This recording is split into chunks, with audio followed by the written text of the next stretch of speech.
ikhtiar orang tua ini yang menyiapkan Maryam, membikinkan mihrab, memfokuskan ibadah di dalamnya, diterima oleh Allah. Fataqabbalaha rabbuha biqabulin hasanin. Perhatikan baik-baik.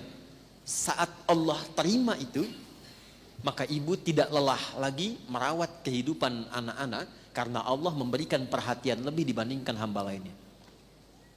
Fataqabbalaha rabbuha biqabulin hasanin wa ambataha nabatan hasana. Allah akan perhatikan anak yang tumbuh itu dari mulai dia tumbuh sampai dewasa sampai kembali kepadanya.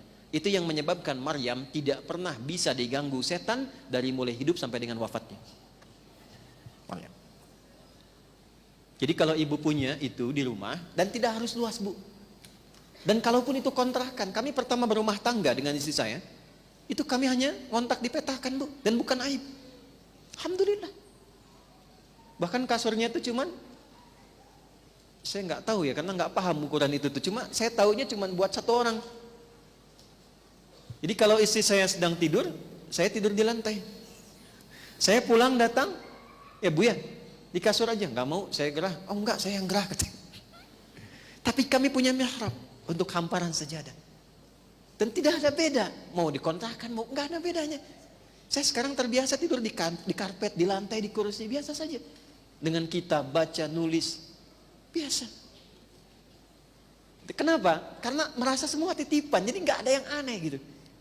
Tapi kita punya mihrab, yang kalau saya pergi, istri saya curhat di situ.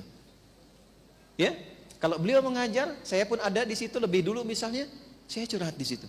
Innama bashku ashku bathi wa huzni ilallah. Kalau mau curhat kata Allah, curhatkan kepadaku. Dan curhat tercepat yang lekas dijawab itu di mihrab. Jelas? 2. Rizki yang dikirimkan dari sisi yang tidak diduga. Ini saya cerita banyak ulama lain. Tapi karena kita pun mengalami apa yang kita ikuti, jadi senang kalau fa amma bi ni'mati rabbika hadits. Bu, rasa-rasanya kami jarang beli makan gitu. Dan saya cuma mengajar. Ya. Saat kembali pertama datang ngajar di kampus, itu sebulan dapat 500.000. Dan kami melihatnya banyak saja. Satu kali saya tanya istri saya, sebulan berapa yang dikeluarkan, Bu? Itu. Kurang lebih 5 juta katanya, Bu ya. Masya Allah.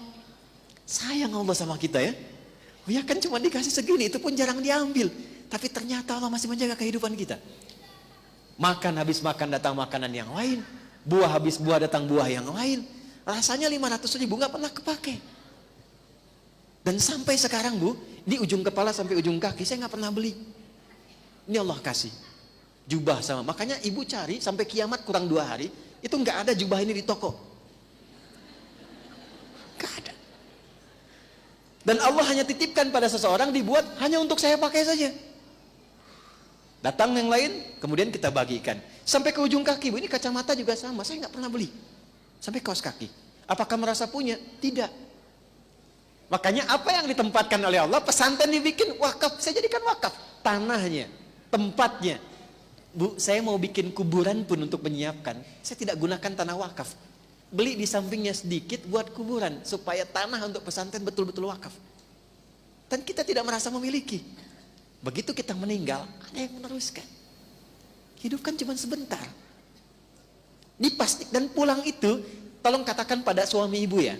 Pesan dari saya, katakan pada suami ibu, pesan dari Ustadz Adi, Pak, kain kafan papa nanti nggak ada kantongnya. Itu aja. Jadi bisa yang sewajarnya yang kita siapkan. Jelas Ibu ya?